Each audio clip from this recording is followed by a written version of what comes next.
തൃശൂർ മുണ്ടത്തിക്കോട് ഒരു കുടുംബമുണ്ട്. അച്ഛൻ വൃക്കരോഗബാധിതനാണ്, അമ്മ അർബുദരോഗിയും. ഇരുവർക്കും താങ്ങും തണലുമായി 2 മക്കളാണുള്ളത്. ഈ കുടുംബം സന്മനസ്സുകളുടെ സഹായം തേടുകയാണ്. അച്ഛൻ്റെ അമ്മയുടെയും ചികിത്സയ്ക്ക് സഹായമാണ്.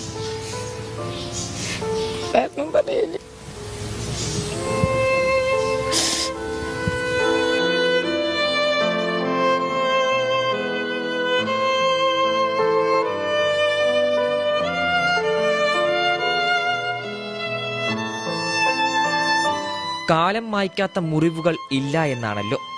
എന്നാൽ ഈ കുടുംബത്തിന്റെ മുറിവുകൾ മായ്ക്കാൻ പറ്റുന്നതിനും അപ്പുറമാണ്. 2019 അച്ഛൻ PR രംഗന് അസുഖം തുടങ്ങുന്നു. ഒരു ഭാഗം തളർന്ന് വൃക്കരോഗബാധിതനായ രംഗന് ഒരാഴ്ചയിൽ 3 പ്രാവശ്യം ഡയാലിസിസ് ചെയ്യണം. ഇതിനായി മാസം ചെലവാകുന്നത് ഈ കുടുംബത്തിന് താങ്ങാവുന്നതിനും അപ്പുറമുള്ള തുകയാണ്.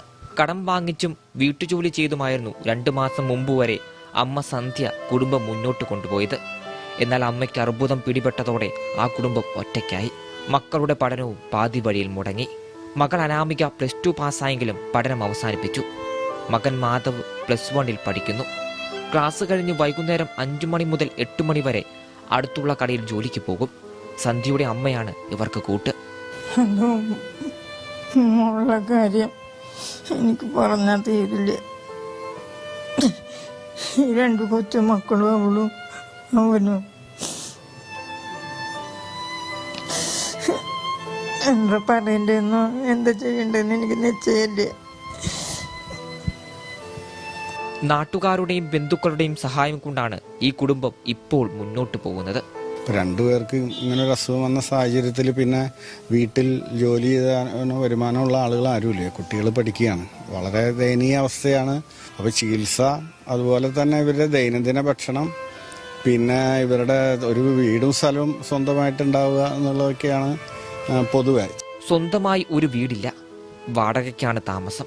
ചികിത്സാ ചെലവും കുട്ടികളുടെ പഠനവും മുന്നോട്ട് കൊണ്ടുപോകണമെങ്കിൽ ആരുടെയെങ്കിലും സഹായം വേണം.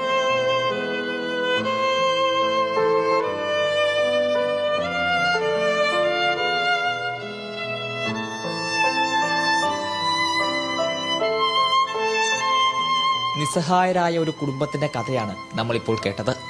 ഇവർക്ക് താങ്ങും തണലുമാകാൻ നിരവധി ആളുകളുടെ സഹായം ഇനിയും അത്യാവശ്യമാണ്. ക്യാമറമാൻ സുനിൽ കുമാറിനോടൊപ്പം സാജോ ബേബി, മനോരമ ന്യൂസ്, തൃശൂർ.